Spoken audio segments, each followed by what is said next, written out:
Hello and happy Tuesday. My name is Wendy Lee, and you can find me at creativeleeyours.com. I'm an independent Stampin' Up! Demonstrator in the US, and very excited that you're joining me today for our crafty fun. Yay! Yay. I've got some fun techniques to share with you today, but a fast and easy holiday card that you are going to love, or at least I hope you do. Yes? So this project that I am showing you today is my project for our all-star video class tutorial bundle, Blog Hop. So we'll talk more about that in just a bit and what that is. And we are featuring some of my favorite stamp sets that are available currently. If you are joining me for the first time, I am live with you. If you're watching this when the video premieres, I'm live with you in the chat. So please feel free to say hello, tell me where you're from, and let me know if you've got any questions. And of course, if you're watching the replay, same thing. I'd love to know that you're here with me. And if you have any questions, I'm happy to answer those. All right. And there's always a lot going on in the studio. I have registration going on for my Cultivated Creativity DIY paper crafting kit. And this month, we are featuring the Cake Celebrations stamp set. And you can see a sneak peek of the projects behind me right there.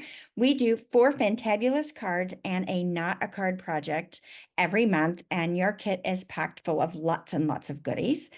So I hope if you're not already a subscriber that you will give it a try and join us. It's so much fun.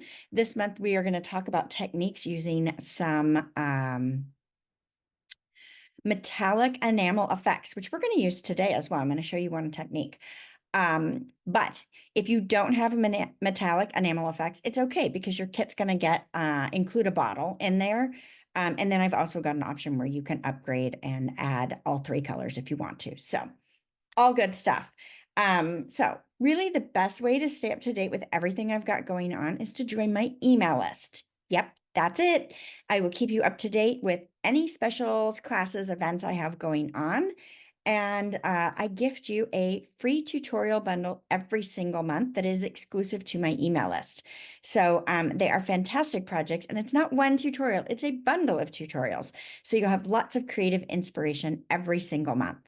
All right, let's go ahead and switch the camera over and get started on today's crafty fun, shall we?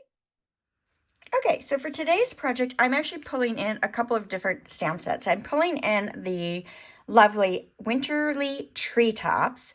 So this is part of the Nests of Winter suite that you can find in the mini catalog. And this is our featured suite that we are doing this month for our All-Star Video Class Tutorial Bundle.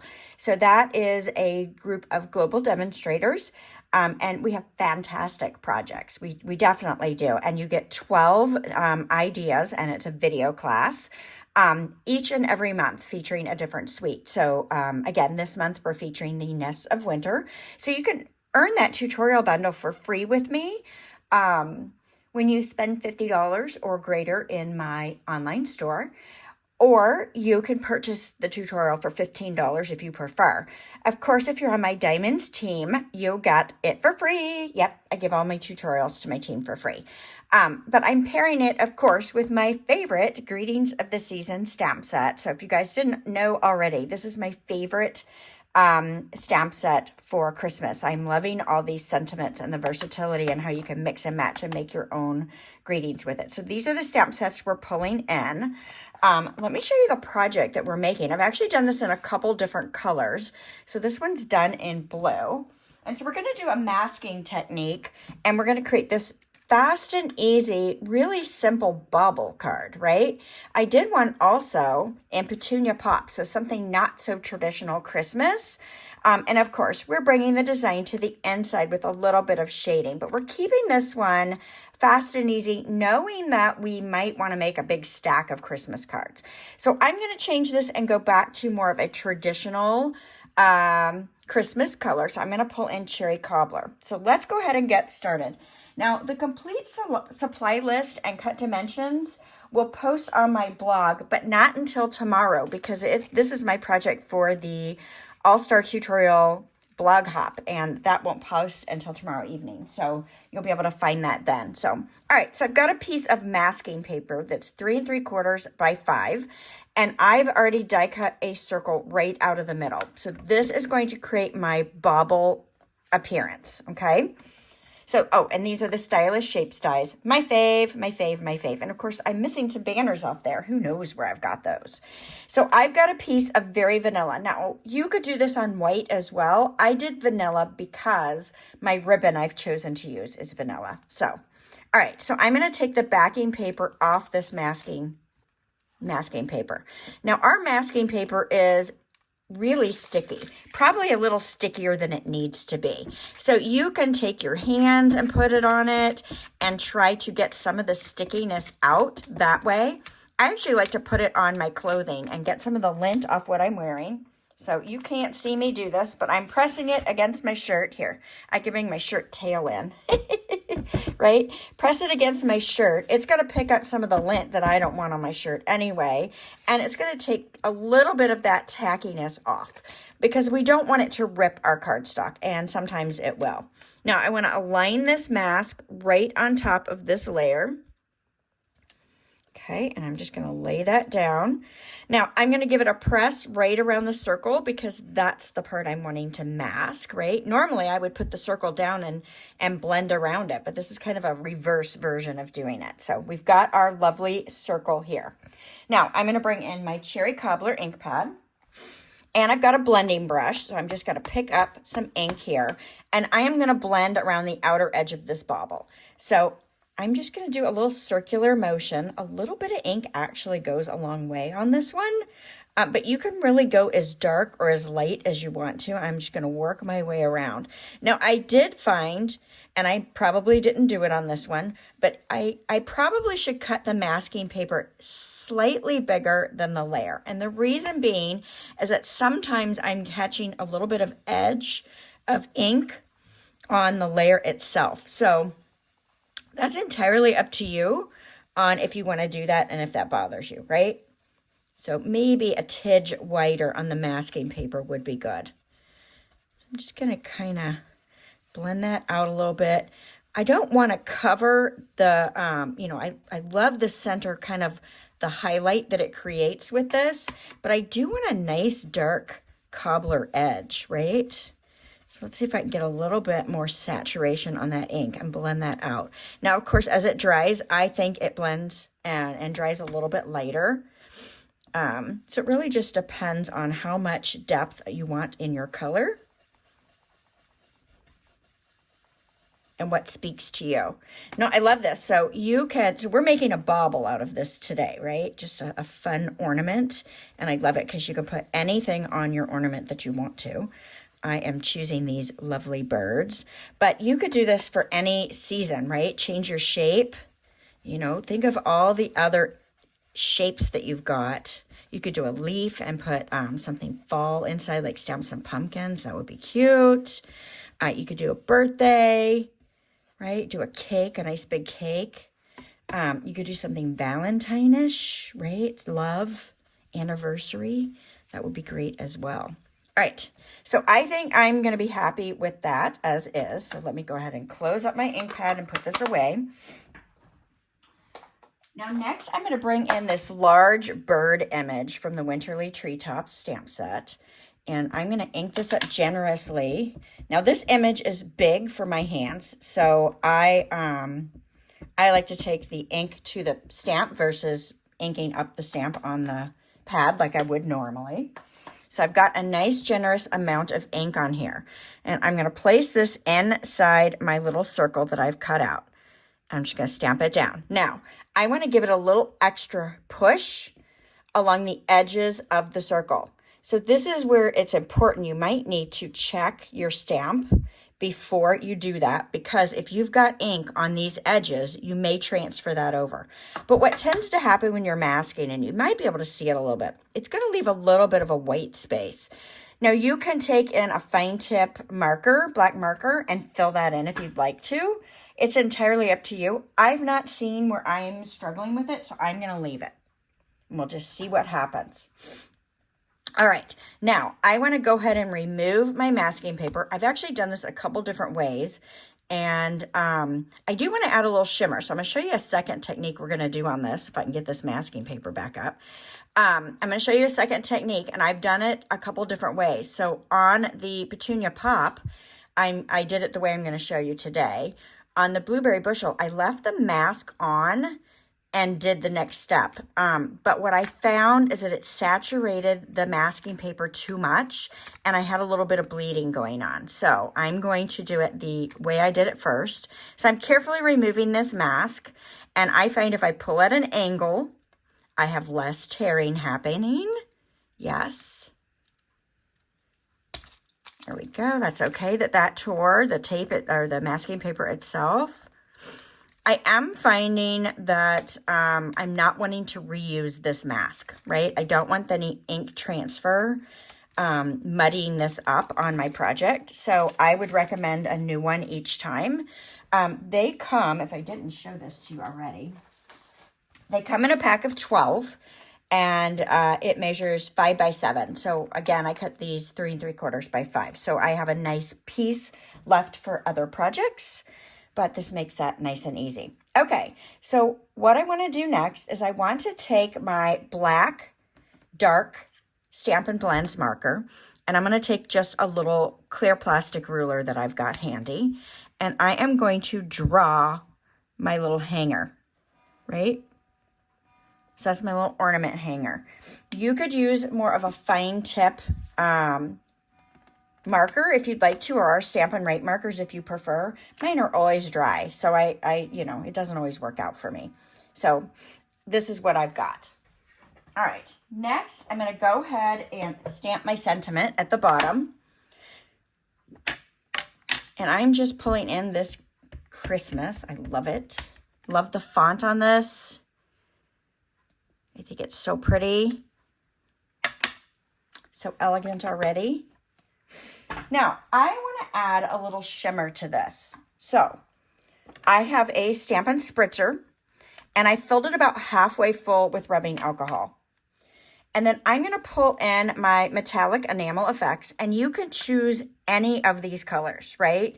They all leave a really fun, unique appearance on it. So I highly recommend trying each one of them. I'm going to do silver because that's what I did on the others, and I'm just going to keep it going. So I'm going to open this up since I've already got some silver in there, right?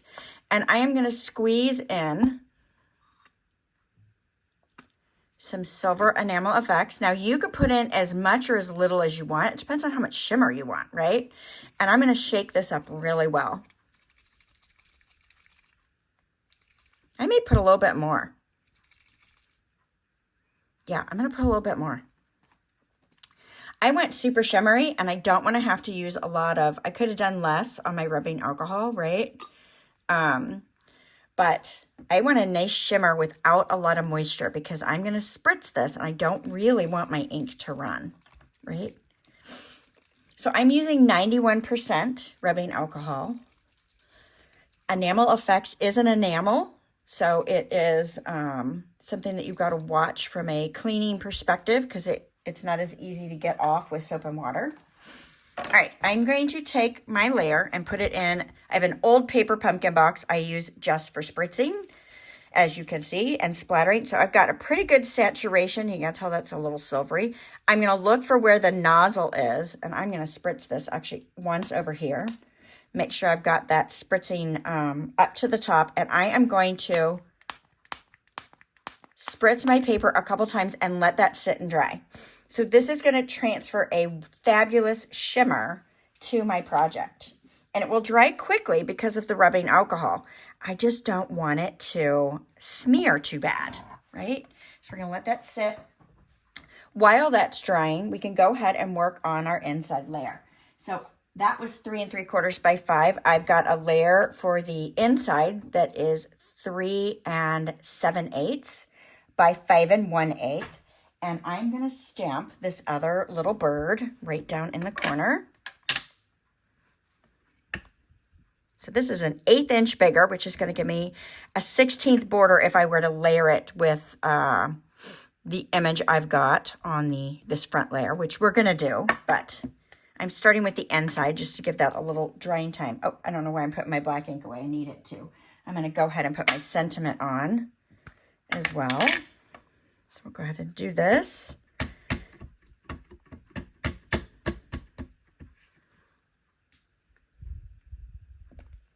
Hopefully I'm somewhat straight. If not, I get a second try. Oh, did I just black it? No, I did good. Yay! Sometimes I make a hot mess. I don't know about you guys, but I can be very messy when I'm stamping. I try not to be, but sometimes I just am. Let's kind of see, we've got a little extra debris on our work surface here. All right, so I'm going to bring back in that blending brush. And I may have to add a little more ink, but I want to bring the touch of red to the inside like I've got on the front. So get a little extra saturation in that corner, and then we'll just wipe away that excess ink off our glass mat. Love the glass mat. You guys know you can get that. You can purchase the glass mat. It's in our online store. It's part of our online exclusives collection. So you can get your hands on one of those. Fabulous. So let's go ahead and grab our very vanilla card base, and I'm going to fold this in half and run my bone folder along this edge. Okay, and I'm going to adhere this to the inside of my card base.